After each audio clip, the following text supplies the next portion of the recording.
नमस्कार। मैंने आप सब से काफी बार बोला है कि हिंदुस्तान में लोकतंत्र पर आक्रमण हो रहा है और इसका हमको हर रोज नए नए उदाहरण मिल रहे हैं। सवाल मैंने एक ही पूछा था,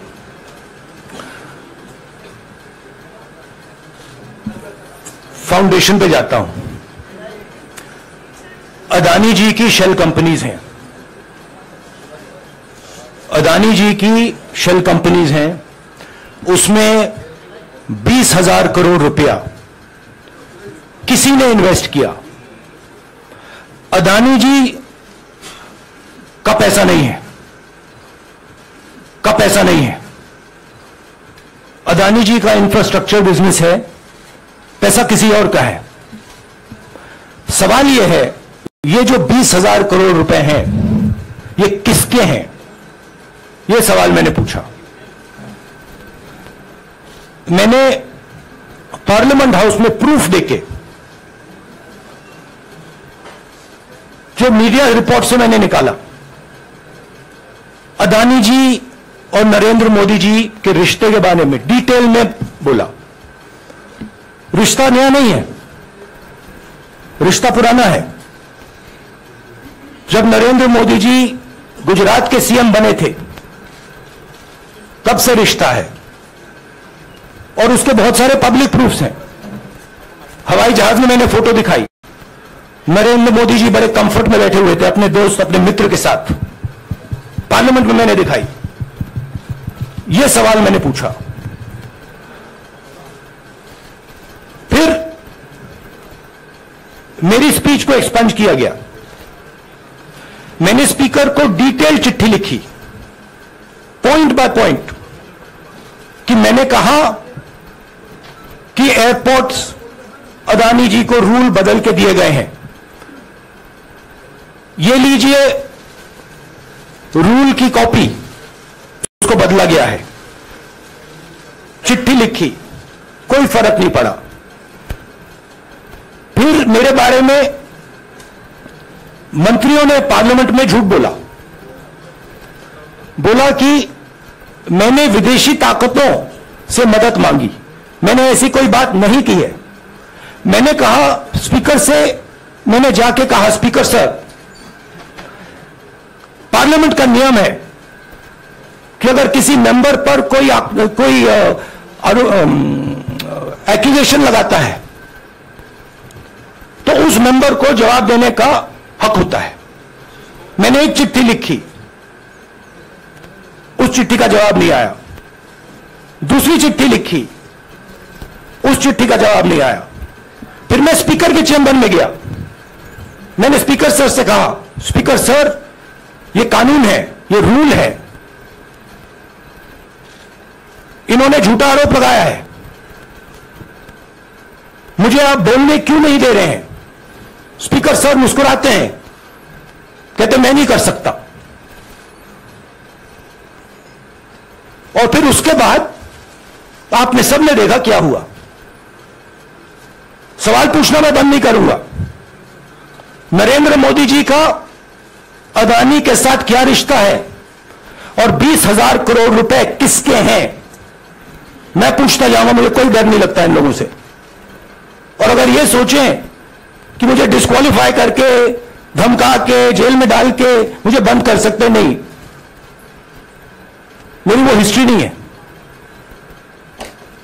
मैं हिंदुस्तान के लोकतंत्र के लिए लड़ रहा हूं और मैं हिंदुस्तान के लोकतंत्र के लिए लड़ता रहूंगा। किसी चीज से नहीं डरता हूं, यह सच्चाई है। The question begins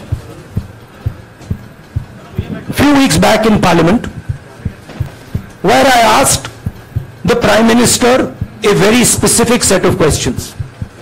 Question number 1, 20,000 crore rupees or $3 billion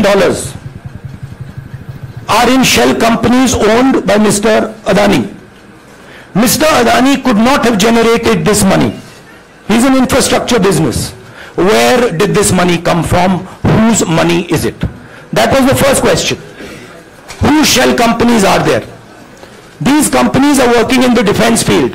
Why does nobody know whose money this is? There is a Chinese national involved in this. Why is nobody asking the question, who is this Chinese national? That is the first question. Second question was, set of questions with proof. What is the Prime Minister's relationship with Mr. Adani? I showed a picture of the Prime Minister and Mr. Adani's plane relaxing.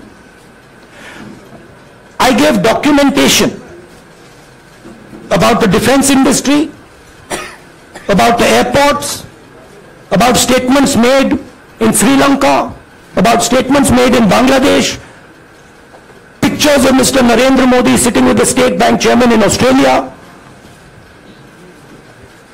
And I put this proof on the table.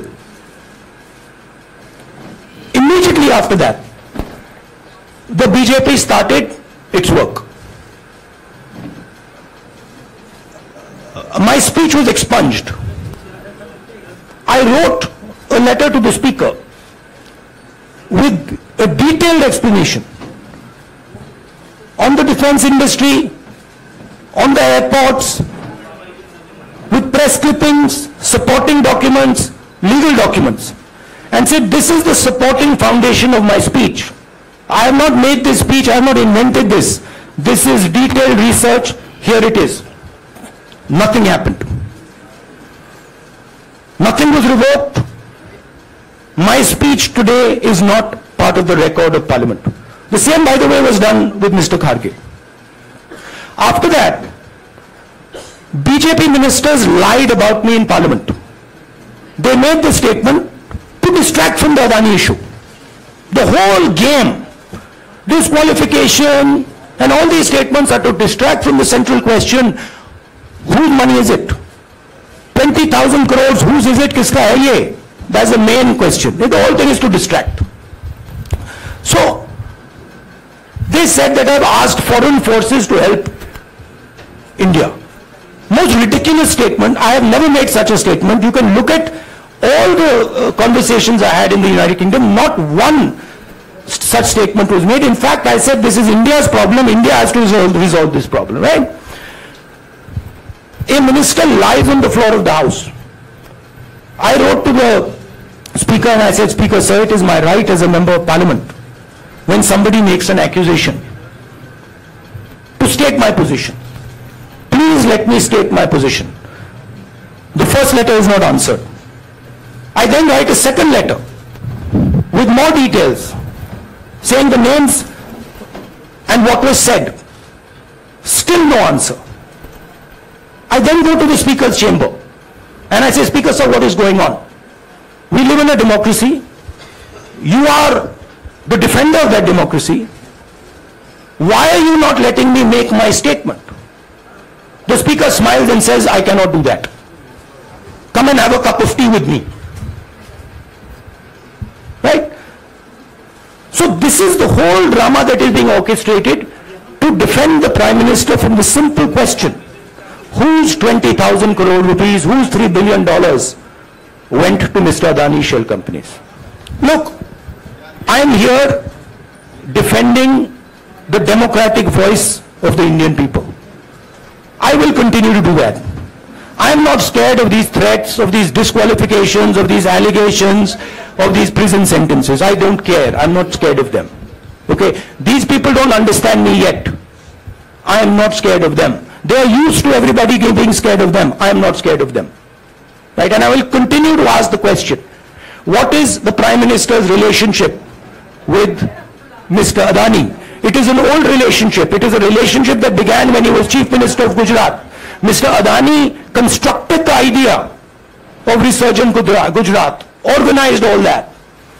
This is a partnership. It's a close partnership. I'm going to keep asking that question. Rahul Gandhi Bharat जोड़ो यात्रा में 4.5 महीने जनता के बीच में रहेंगे और वो मेरा काम है, वो मैं करता जाऊंगा. आज के हिंदुस्तान में जो पहले राजनीतिक पार्टियों को सपोर्ट मिलती थी, मीडिया से मिलती थी, बाकी इंस्टीट्यूशन से मिलती थी, वो नहीं मिलती है. तो ऑपोजिशन की पार्टीज को एक ही रास्ता है, जनता के बीच में जाने का। मैं पिछले भारत जोड़ो यात्रा में, आप मेरी कोई भी स्पीच देख लीजिए, मैं वहां कह रहा हूं सब समाज एक है, सबको एक साथ चलना चाहिए, भाईचारा होना चाहिए, नफरत नहीं होनी चाहिए, हिंसा नहीं होनी चाहिए। तो मेरी पोजीशन बिल्कुल क्लियर है। ये ओबीसी का मामला नहीं है, ये नरेंद्र मोदी जी और अदानी जी के रिश्ते का मामला है। 20,000 करोड़ रुपए जो अदानी जी को पता नहीं कहां से मिले, उसके बारे में मैं सवाल पूछ रहा हूं और उसका जवाब चाहिए। बीजेपी ध्यान को भड़काने की कोशिश करती है, कभी ओबीसी की बात करेगी, कभी विदेश की बात करेगी, कभी कुछ और बात करेगी, कभी डिस्क्वालिफिकेशन की बात करेगी, मगर सवाल यही है 20,000 करोड़ रुपए, $3 बिलियन किसका था? और वो अदानी का पैसा नहीं हो सकता, चाहे स्टेट हो, चाहे कुछ भी हो। मैं सच्चाई को देखता हूं, मुझे और किसी चीज में इंटरेस्ट नहीं है, मैं सच्चाई बोलता हूं। राजनीति में यह फैशनेबल बात नहीं है, मगर यह बात मेरे खून में है, मैं और कोई रास्ता निकाल ही नहीं सकता हूं। तो मेरा काम यह है, यह मेरी तपस्या है, जीवन की तपस्या है, उसको मैं करता जाऊंगा। चाहे मुझे डिस्क्वालीफाई करें, मारे पीटे, जेल में डाले, मुझे कोई फर्क नहीं पड़ता, मुझे अपनी तपस्या करनी है। इस देश ने मुझे सब कुछ दिया है, प्यार दिया है, इज्जत दी है, इसलिए मैं ये करता हूं। नहीं, मैंने सोचा है कि मैं अपनी, देखिए मैंने कॉन्स्टिट्यूएंसी में भी बोला कि वायनाड के लोगों के साथ मेरा पारिवारिक रिश्ता है, फैमिली प्यार का रिश्ता है। तो मैंने सोचा कि मैं वायनाड के लोगों के लिए अपनी एक चिट्ठी लिखूं उनके लिए कि मेरे दिल में उनके लिए क्या है, तो वो तो मैं रिजॉल्व कर दूंगा। उनका, देखिए बीजेपी के नेताओं का काम यही है, देखिए वो सब नरेंद्र मोदी जी से डरते हैं, कारण आप जानते हो। नरेंद्र मोदी जी ने कहा कि देखिए ध्यान हटाना है, वो सब जानते हैं अदानी जी और नरेंद्र मोदी जी का रिश्ता, सारे के सारे जानते हैं क्या रिश्ता है, सब जानते हैं, मगर डरते हैं। तो अगर नरेंद्र मोदी जी ने उनसे कहा कि भैया ध्यान उधर करो, ध्यान उधर करेंगे। मगर सवाल यही है 20,000 करोड़ रुपए किसका है? लीगल मैटर है, मैं हिंदुस्तान के लीगल सिस्टम को रिस्पेक्ट करता हूं, मैं लीगल मैटर पे इस प्रेस कॉन्फ्रेंस में बात नहीं करना चाहता हूं। हाँ संजीव, अगर आपके लीगल सवाल होंगे तो आप हमारी लीगल टीम से पूछ लीजिए। No, look, please understand why I have been disqualified. I have been disqualified because the prime minister is scared of my next speech. He is scared of the next speech that is going to come on Adani, right? I have seen it in his eyes. So he is terrified of the next speech that is going to come, and they don't want that speech to be in parliament. That's the issue. That is why first the distraction, now the disqualification. Please don't be confused about this matter. There is a deep relationship between Narendra Modi ji and Mr. Adani. There is a question. 20,000 crore rupees have suddenly arrived in Mr. Adani's shell companies. Where has this money come from? Whose money is it? It is, some of these companies are defense companies. Why is the defense ministry not asking this question? Why is the defense ministry not asking the question, but please explain to us whose money is this that is being spent on our drone development, that is being spent on our missile development, that is being spent on our ordnance production? Why is the defense ministry not asking this question? मैं उन सबका, सब विपक्षी दलों का धन्यवाद करता हूं कि उन्होंने इस बात में हमारी सपोर्ट की और हम सब मिलके काम करेंगे। देखिए अब ये लीगल डिस्कशन है, उस पर मैं टिप्पणी नहीं करना चाहता हूं क्योंकि ये कोर्ट में मामला है, मगर मैं जो भी सवाल उठाता हूं वो सोच समझ के उठाता हूं। मुझे उम्मीद में कोई इंटरेस्ट नहीं है, चाहे मुझे सदस्यता मिले ना मिले, मैं अपना काम करूंगा। अगर ये मुझे परमानेंटली डिस्क्वालीफाई कर दें तो भी मैं अपना काम करूंगा, अगर मुझे रीइंस्टेट कर दें तो भी मैं अपना काम करूंगा। मुझे कोई फर्क नहीं पड़ता मैं पार्लियामेंट के अंदर हूं या बाहर हूं, कहां हूं। मैंने आपसे कहा मुझे अपनी तपस्या करनी है, मैं उसको करके दिखाऊंगा. It is not up to me, it is up to Congress president कौन जाएंगे. देखिए सिंपल सी बात है, आप डिस्ट्रैक्ट करने की कोशिश मत कीजिए. 20,000 करोड़ रुपए अदानी जी की शेल कंपनीज में कहां से आए, आप इंक्वायरी कीजिए. अगर बात निकली कि हमारे चीफ मिनिस्टर का पैसा है तो इनको जेल में डाल दीजिए. अगर बात निकली तो किसी और का पैसा है तो उसको जेल में डालिए. ये जो पैनिक रिएक्शन इन्होंने किया है नरेंद्र मोदी जी ने, इससे सबसे ज्यादा फायदा मिलेगा विपक्ष को. ये इन्होंने हमें हथियार पकड़ा दिया है. ये आप बात समझिए, ये मोदी जी पैनिक में आ गए कि बात निकल जाएगी, ये 20,000 करोड़ रुपए किसके हैं, डर गए, घबरा गए. इन्होंने पूरा सीक्वेंस शुरू कर दिया. ये विपक्ष को सबसे बड़ा इन्होंने हथियार दिया है राहुल जी. क्योंकि जनता के माइंड में अब एक सवाल आ गया है कि जनता जानती है कि अदानी जी भ्रष्ट व्यक्ति है. अब जनता के माइंड में यह सवाल उठा है कि इस भ्रष्ट व्यक्ति को हिंदुस्तान का प्रधानमंत्री क्यों बचा रहा है. यह मतलब अब सब कुछ बीजेपी के लोग, नरेंद्र मोदी जी सब कुछ इस व्यक्ति को बचाने के लिए क्यों कर रहे हैं. दूसरा सवाल, बीजेपी के लोगों ने कहा कि अदानी पर आक्रमण देश पर आक्रमण है. मतलब इनके माइंड में देश अदानी है और अदानी देश है. बात समझिए. वही मैंने कहा, अगर डिस्ट्रैक्शन करना है, मैक्सिमम पनिशमेंट की तो जरूरत है. मिनिमम पनिशमेंट से बात थोड़ी बनेगी. मैं तो सोच रहा था भैया 5 साल होते, 7 साल होते, 10 साल होते, वो भी मिल जाता. मुझे क्या फर्क पड़ रहा है यार. Rajdeep,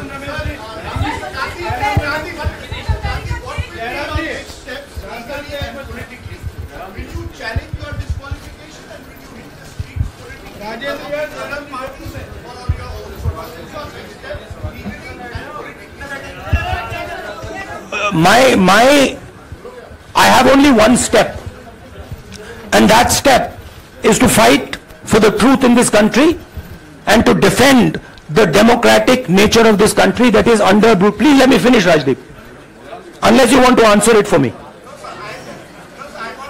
You do that also sometimes. Yeah. So my job, as I see it, is to defend the democratic nature of this country. And I will do whatever I have to do to defend the democratic nature of this country. What does that mean?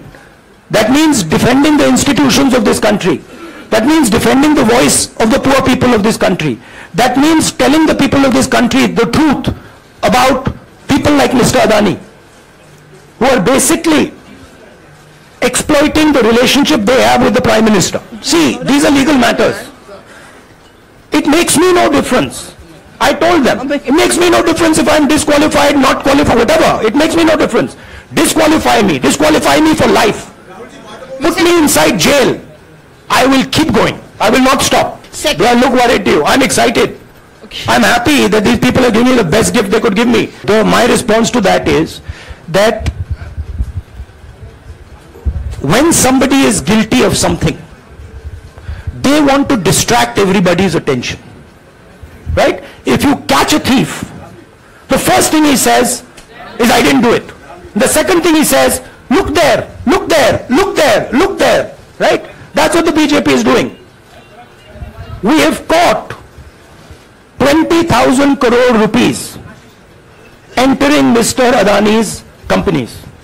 Nobody knows whose money that is. That money cannot be Mr. Adani's money. He does not generate this type of money. So that money has come from someone. All this, OBC, disqualification, anti-national, all this is to distract from the panic that the Prime Minister is feeling, that his relationship with Mr. Adani is going to be exposed. Let me tell you, that relationship is going to be exposed. Nobody is going to stop that. It is going to happen. because the opposition is going to press this thing until we find the answer. भैया देखिए, पहला आपका attempt वहां से आया, दूसरा आपका attempt यहां से आया, तीसरा आपका अटेम्प्ट यहां से आया। आप इतनी डायरेक्टली बीजेपी के लिए क्यों काम कर रहे हो? थोड़ी डिस्कशन से करो यार, थोड़ा घूम घाम के पूछो। क्या आपको ऑर्डर दिया है क्या? देखो मुस्कुरा रहे हैं। घूम घाम, मैं आपको उदाहरण देता हूं, आप थोड़ा घूम घाम के निकाल लो, बोलो। देखो ऐसे बोलो पहले, राहुल जी, हाँ, तो please if you want to work for the BJP, then bring a BJP flag symbol here and put it on your chest. Then I'll answer you the same way I answer them. Don't pretend to be a pressman. Rahul Gandhi सोचता है मेरा नाम सावरकर नहीं है, मेरा नाम गांधी है। गांधी किसी से माफी नहीं मांगता। और मैंने कहा, पार्लियामेंट हाउस में कहा कि भैया मुझे बोलने दीजिए ना, एक बार तो बोलने दीजिए। 2 बार चिट्ठी लिखी, तीसरी बार मैं पर्सनली स्पीकर से आगे कहता हूं, स्पीकर सर प्लीज, आप डेमोक्रेसी के लोकतंत्र के आप प्रोटेक्टर हैं, मुझे बोलने दीजिए। मुस्कुरा आगे कहते हैं भैया मैं तो नहीं कर सकता। आप नहीं कर सकते तो कौन कर सकता है? शायद मुझे जाके मोदी जी से पूछना पड़े, वो तो करने नहीं देंगे। तो मेरा जो पॉइंट है, इस देश में लोकतंत्र खत्म हो गया है। इस देश के लोग जो इनके दिल में है, हमारे दिल में है, बोल नहीं सकते हैं। इस देश के इंस्टीट्यूशन पर आक्रमण हो रहा है, और उस आक्रमण का मैकेनिज्म क्या है? उस आक्रमण का मैकेनिज्म नरेंद्र मोदी जी और अदानी जी का रिश्ता है, वो फाउंडेशन है। मैं नरेंद्र मोदी जी पर सवाल नहीं पूछ रहा हूं, मैं अदानी जी पर सवाल पूछ रहा हूं। बीजेपी अदानी जी को क्यों प्रोटेक्ट कर रही है? आप नरेंद्र मोदी जी को प्रोटेक्ट कीजिए। मैं अदानी जी पे पूछ रहा हूं, आप अदानी जी को क्यों प्रोटेक्ट कर रहे हो? आप इसलिए अदानी जी को प्रोटेक्ट कर रहे हो क्योंकि आप ही अदानी हो।